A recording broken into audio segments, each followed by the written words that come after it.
This is the 415ers podcast brought to you by the Odyssey Sports Podcast Network with 95.7 The Game. Evan Giddings, Marc, Grandi. Please feel free to download, rate, and subscribe. We appreciate every rating, but 5 stars the most.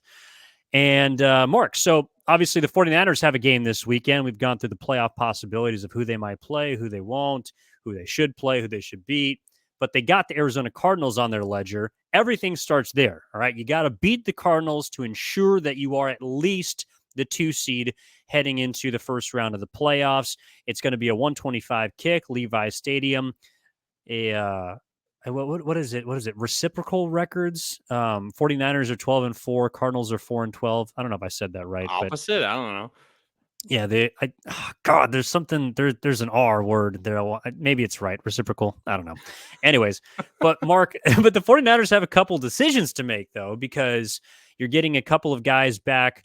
One off of IR. Elijah Mitchell's practice window is opened earlier this week, and he has a chance to return if he's healthy, if he so chooses. But the big one is Deebo Samuel, of course, who was expected to be back before the postseason, and this week was kind of that target week. He was practicing a little bit last week. He's now had, from what I have been able to view, a full week of practice leading up to the Cardinals. And so the question becomes, Marc, all right, how much do you manage, not only, of course, the guys coming back from injury, but the entire team as a whole against a Cardinals team that's starting, their third quarterback at this point? Fourth quarterback. They get to sign this guy. I forgot about my guy McSorley. My bad. Yeah. Yeah, so this is David Blau, a quarterback who actually was in the Big Ten at Purdue when Nick Bosa was at Ohio State. So Bosa knows him a little bit. He never actually played against him when he was there, but he is familiar with him a little bit. But I think overall, the injury news for the 49ers is really positive. You mentioned Deebo Samuel. Also, as you mentioned, Elijah Mitchell, he's probably not going to play in this game. The Niners, as we're recording this Thursday night, have not activated him, but they did open his practice window. They have 3 weeks to activate him, and they will within that 3-week span, assuming that their season is still going on. But Deebo Samuel, a full participant in practice for a number of days. Brock Purdy's a full participant. Trent Williams, Nick Bosa back at practice after missing Wednesday for non-injury reasons. Kevin Givens, who's been out for a while, got a limited practice in on Thursday. Eric Armstead, a limited practice on Thursday as well. Despite the fact that Christian McCaffrey hasn't practiced this week, Aaron Banks and Dre Greenlaw, who both got injured in the game in Vegas last weekend, they haven't practiced all week. Those are a little concerning, Evan. The McCaffrey one, not so much. He's had kind of a lingering ankle and knee issue for over a month now, and this isn't anything new, so it's not terribly concerning. He should be all right. He's been playing through it when the team has needed him. He might still suit up for this game, maybe as a break in case of emergency situation. If the Niners really need to win this game, maybe they throw him out there in the second half a bit more. But all in all, a good week for the 49ers and injuries. As you mentioned, the question then is around Deebo Samuel. Seems like he's going to play. Full participant in practices this week. But then how much do you play him? In my opinion, you kind of take him like Christian McCaffrey in terms of not overusing him. For Deebo, I think it is important to get some reps against a real opponent and kind of get used to that live action again. Get used to taking some of those hits as you prepare for the postseason. But you need to be very careful as well because you don't want to overuse him and have him potentially re-aggravate something, get another nick, another bruise on him. I think it's important to play him a little bit, but I'm not sure we'll see much more than 5, maybe 6, maybe 7 touches max from Deebo Samuel in this game. Yeah, I think to me it's more about the snap count than the touches, and I do think that's what you're getting at. But to me, look, Deebo Samuel hasn't played football in 3.5 weeks.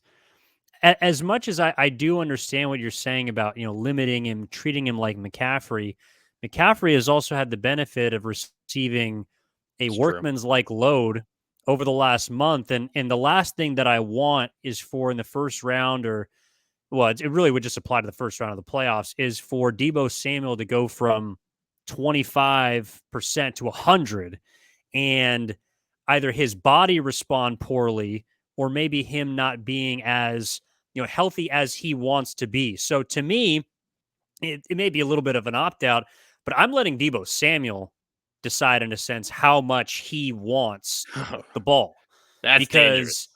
because it is dangerous, but it's dangerous from a perspective of like I want him to feel like heading into the playoffs that he is ready to get the ball potentially 10 times, or more, maybe depending on how he shares or how they split up the running back duties, because I think he's so important to this offense, at the very least as a decoy. And so if he's not out there, for 90-95% of snaps like he usually is, then in the playoffs, then I think there's going to be some issues. I do see what you mean about maybe treating McCaffrey a little bit gingerly, and obviously you don't want him to get hurt. But I do think that Deebo Samuel, with how much time he's missed, needs to be on the field if he is a full participant, 100% ready to go. I do think he needs to play the majority of this game just to get back into action. And I guess you run the risk of injury, but honestly, you run the risk of injury on any play, as we've seen from the 49ers this season. So I say treat Deebo like it's a normal week, give him the regular workload, and make sure that he has a regular workload heading into the playoffs when it's going to be revved up even more. That's true. I think I don't know. I'm kind of more of the sense. I get what you're saying, and it's probably if you could. I'll put it this way: if you could guarantee you come out healthy, then I Yeah. agree. Then it would be beneficial. Give Deebo Samuel as many touches as he wants. However, I also kind of view Deebo Samuel as the kind of player roll out of bed any given day and he's ready to play. Like that's just kind of the nature of Deebo Samuel. Now, in a vacuum, it probably is better to have those reps on a consistent basis and not feel like you're going in kind of blind to a postseason game. However, I think maybe that factor, at least in my opinion, is a little minimized for a guy like Deebo Samuel because that's just who he is. And maybe my McCaffrey Deebo Samuel comparison wasn't fair because while maybe managing their snaps it's similar in that share, they do have different needs in the fact that Deebo Samuel, to your point, perhaps needs a few touches, at least a few touches, to kind of get that feeling back. Christian McCaffrey does not need to play in this game and he'll be totally fine. I mean, he has been used so much throughout the last month, maybe last 6 weeks. I mean, really since he's been a 49er, part of this entire Yeah. win streak, the last 2+ months, 10 weeks almost. He has been a huge part of every one of those games. 1 week off for him isn't going to have an impact in terms of his ability to jump right back in come the postseason. It's not going to leave him rusty. Meanwhile, if maybe you only give Deebo Samuel a couple of touches this week, maybe he does feel a little bit of rust as he heads into the postseason. I do think that factor was a little bit decreased with Deebo because of just in general who he is. But I do get your point, and those two players, McCaffrey and Deebo, are kind of coming from different extremes. And I think maybe for both of those reasons, it is best to keep an eye on their touches, but for kind of opposite reasons. Yeah, I got you, and I also trust that Shanahan is going to do right by his players in this sense and figure out what they want, figure out what he wants, and probably find some middle ground for everyone. But I do think that Debo is a guy that, like, he's a very physical player, and it seems like he's a guy that kind of needs to feel the game out a bit, so to speak. It will be interesting to see how the 49ers choose to manage this game or load manage this game, because it's not really like basketball where if you take some players out, but then the other team starts to come back, you can sort of reinsert them, and Yeah. maybe you lose a step, maybe you don't. It's like when you pull the plug on an NFL starter, like, they're done. I mean, I wouldn't ask a player that has been beaten and bruised over the first 3 quarters of a game to come out and then be like, oh, hey, by the way, it's a 2-minute drill, I need you to get back in there. That's something that I feel like your body quickly cools down from and isn't necessarily able to flip that switch back on. So I would imagine that Kyle Shanahan is going to do his best, and along with the rest of the team, to end this game in the first half and then be able to cruise. The question becomes, Mark, though, if it is a close game at half, do you expect the 49ers to go balls to the wall to try and get this win? I don't know if they will empty the playbook to do it, but I do think that Kyle Shanahan will keep his starters in the game if it means getting a win this week. I tend to agree with you, and Shanahan might say he disagrees with what I'm about to say, but I think ultimately he does. It depends what the scoreboard is saying at Levi Stadium based on what's happening in Philadelphia. And Shanahan was actually asked that earlier this week, and I'll just play his answer for you. No, I don't really like people getting on that, doing that. I might look at the scoreboard here and there for replay and fall into the score, but we'll see. So Kyle Shanahan was asked, "Are you going to be scoreboard watching the Philadelphia game because you guys are kicking off at the same exact time?" And he's like, "No, I don't do that. Maybe I accidentally see it if I'm looking at our scoreboard for a stat or for a time or for down and distance or whatever, and I see, oh, the Eagles are losing, and then I'll know." He's looking at it. He has people in his ear telling him, "Oh, the Eagles are down." I think regardless of the Eagles score, the Niners are going out trying to win this game, despite the fact that they might know if they need to win, or they will know if they need to win or not to get the 2 seed because the Vikings play earlier. I do think they will be going for the win. I'm not so sure I would describe it as balls to the wall necessarily. Unless Minnesota wins, then they're going to be trying hard for the 2 seed at least. But I do think, regardless of what happens with the other 2 games, they will be trying to win this game. It's just a question of how hard. I don't think they're going to be trying so hard that they're going to give McCaffrey 25 touches once again. No, but I also think that the Eagles Giants score is going to be on just about every single screen He at cannot avoid Levi's it. Stadium outside of the North and South mega, like jumbotrons. That Yeah. and even then, it might be at the ticker on the bottom. Like that score is going to be permeating throughout every single section. And you might even be able to just tell by the reaction in the crowd what's going on in Philadelphia. Because if you're hearing some groans, well, maybe Philly's up by a couple of scores. If you're hearing a lot of cheers, well, then maybe Daniel Jones is making some late season magic, or whoever else Brian Dable chooses to not start in that football game. For those listening, I just put air quotes behind that because I do believe he's going to try and maybe at the beginning at least try and win the game. We'll see. But Mark, yeah, I'm with you. Kyle Shanahan is absolutely and honestly should be scoreboard watching because that Yes. dictates how you use your players. Yes. So let's say the Vikings lose. Somehow Nathan Peterman of the Bears upsets Kirk Cousins and the mighty Vikings. The I know I, Peterman. I know I know I'm not high on the Vikings, but that would be the upset of the season. Nathan Peterman and the Bears beating the Vikings. Say that happens. The Niners are already guaranteed at worst the 2 seed. And then the Eagles are up by 28 points in the first half, and Brian Dable has pulled all of the Giants starters. You're telling me Kyle Shanahan is not keeping an eye on that and taking out every one of his important players? Come on. Come on. Shanahan is straight up lying to you. It's all right. Head coaches do that. He's lying to you. He's keeping an eye on it. It will dictate how he goes about this game. Both the Vikings game and the Eagles game will dictate that. That's true. I'm with you, Mark. I just have one actually last question. I meant to get to it at the beginning when we were talking about the Damar Hamlin situation, the Bills, the Bengals getting canceled, and then creating a new scenario for those two teams. Well, Mark, I don't know if you've been paying attention to our fantasy football league, but I've been in kind of a scenario where I've been up and winning, and it doesn't look like that game is going to get played. So ipso facto, am I the fantasy football champion, or do I have to break something off to my runner-up?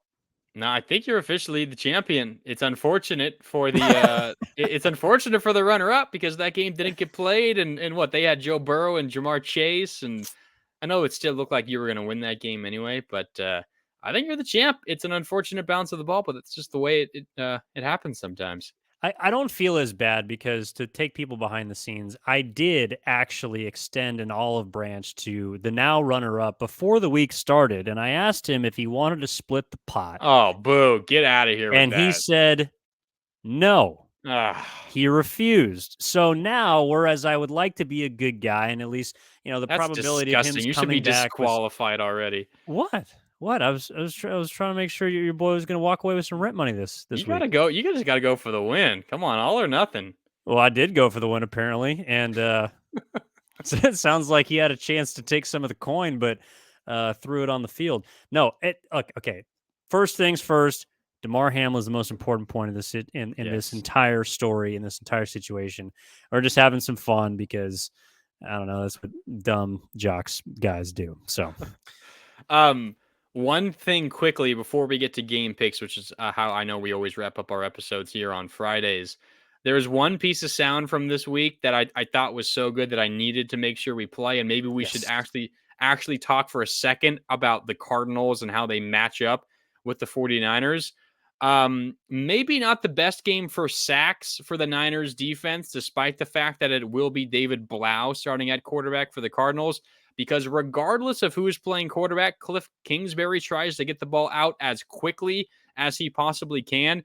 And Nick Bosa was on the Damon and Ratto show on 95.7 The Game earlier this week.